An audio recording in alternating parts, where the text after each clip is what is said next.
अल्हम्दुलिल्लाह वस्सलातु वस्सलामु अला रसूलिल्लाह अम्मा बाद।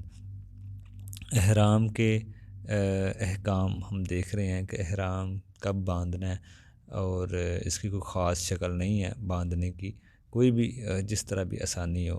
और औरत का हम देखा है कि औरत का जो एहराम है, उसका जो भी उसका लिबास है वही उसका एहराम है, नीयत के साथ वही एहराम बन जाता है। और बाकी चेहरे के बारे में है कि चेहरा औरत अपना नहीं खोलेगी, इसकी इजाज़त नहीं है, चाहे कोई भी वो इबादत कर रही है। लेकिन एहराम में औरतें जुराबें वगैरह पहन सकती हैं। औरतों को एहराम की हालत में मुकम्मल तौर पर हर जगह पर्दे में ही रहना पड़ेगा। ऐसा कोई मसला नहीं है कि उसको वो पर्दा ना करें, उसको उनको पर्दे में ही रहना पड़ेगा। हाथों को कपड़ों के नीचे वो बदल छुपा सकती हैं, बल दस्ताने ना पहने औरतों। ये है कि ये मुसलमान औरत का एहराम होगा, वो जो भी उसने पहना और चेहरा उसका ढांपा हो, पर्दा करे और हाथों पे दस्ताने हो। बाकी यही औरत का एहराम है और कोई ख़ास इसमें उसकी नीयत के साथ ये उसका एहराम बन जाता है।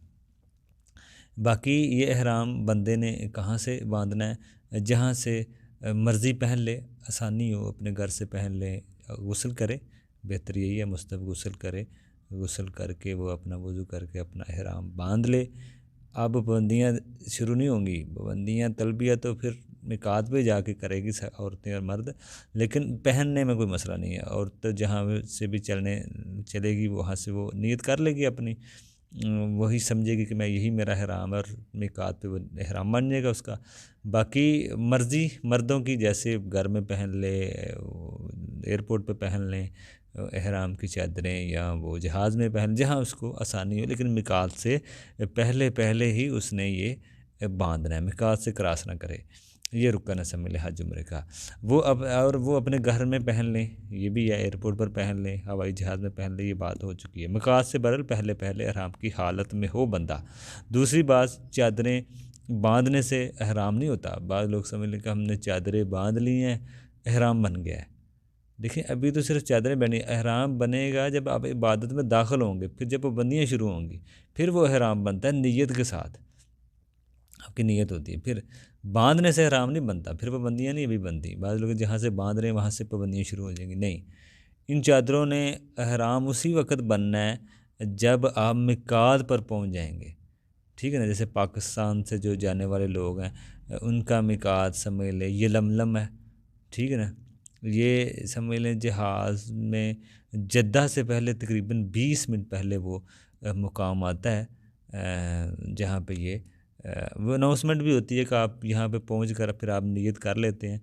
और नियत के साथ जैसे जब बंदा मिकात पर जाएगा, फिर ये चादरें आपकी एहराम बनेंगी, औरतों की भी और मर्दों की भी।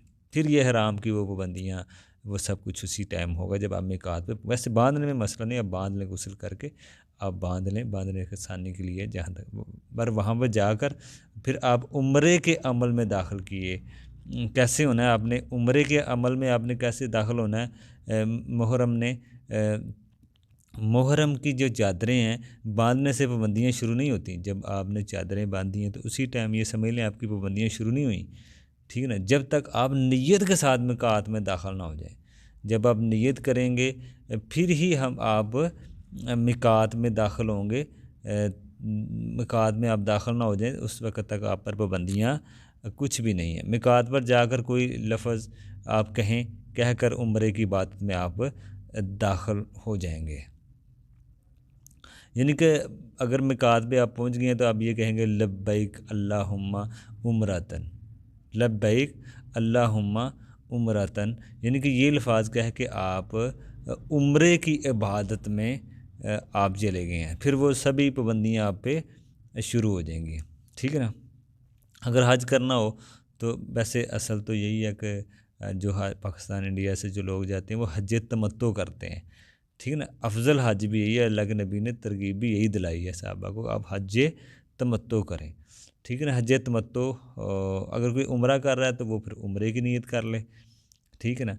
तो उम्रे का तो यही है लब्बैक अल्लाहुम्मा, आप समझ लें ये अल्फाज पढ़ते ही आप उसकी इबादत में दाखिल हो गए हैं उम्रे की, ठीक है ना। तो फिर आपने ये तलबिया पुकारना है। अगर हज करना है तो फिर आपने ये अल्फाज कहने हैं कि अल्लाहुम्मा अल्लाहुम्मा अल्लाहुम्मा लब्बैक लब्बैक अल्लाहुम्मा हज्जतन, वो शख्स उम्रे की इबादत में दाखिल हो जाएगा, या हज की जो भी बरोज़ की नीयत है, हज करने की या उम्रा करने की। तमत्तु में तो दोनों होते हैं, पहला उम्रा होता है, उम्रे की नीयत की जाती है, फिर बाद में जहाँ पे बंदा हो वहाँ से मिना 8 ज़ुल्हज को मिना के लिए वही वो अपना इहराम नीयत के साथ बांध लेगा। तो ये समझ लें आप दाखिल हो गए हैं, उम्रे की इबादत में आप दाखिल हो गए हैं। ये नीयत नहीं है, नीयत तो खैर पहले ही आपने की है, जैसे नमाज में अल्लाह अकबर बंदा कहता है तो नमाज में दाखिल होने के लिए है, ठीक है, नीयत उसकी पहले ही होती है, तो बंदा अल्लाह अकबर कहता है नमाज में दाखिल हो जाता है। इसी तरह ये लब्बैक अल्लाहुम्मा उम्रतन कह के समझ लें आप उम्रे की इबादत में दाखिल हो गए हैं, वही आपकी पाबंदियाँ आप पे शुरू हो गई हैं। तो ये इंसान की नीयत इंसान पहले ही कर लेता है। अब समझ लें मर्द और औरत की जो इहराम की पाबंदियाँ वो उसके ऊपर शुरू हो गई हैं, ठीक है ना। तो ये इंशाल्लाह हम आगे इसके बारे में देखेंगे कि इहराम की पाबंदियाँ, जो इहराम की पाबंदियाँ हैं वो इंसान पे क्या क्या हैं, वो इंशाल्लाह हम मज़ीद आगे वज़ाहत से देखेंगे। तो ये इसमें मसला है कि इहराम बंदे का फिर ही बनता है जब इंसान नीयत करता है और इबादत में दाखिल होता है। बाद लोग पहले ही कह रहे होते हैं कि आप ये पढ़ना शुरू कर दें, आप पाबंदियाँ शुरू हो गई हैं, नहीं, आप उसी वक्त शुरू होते हैं जब आप इहराम की मिकात पर पहुंच जाते हैं और आप उसकी नीयत करते हैं। तो ये इसमें मसला है। अब ये भी नहीं है कि आप इहराम खोल देंगे तो आपका इहराम खुल जाएगा, वो नीयत होती है। अब अगर आप गुस्ल भी कर लेंगे, बाद लोग कहते हैं गुस्ल नहीं करना, गुस्ल करेंगे तो आपका इहराम तो आप खोल रहे हैं, गुस्ल कर रहे हैं, लेकिन ये ज़रूरी नहीं है कि आपकी नीयत तो है ना इहराम की। चादरें सिर्फ नहीं होती, इहराम साथ नीयत भी होती है। तो ये भी इसमें एक मसला है।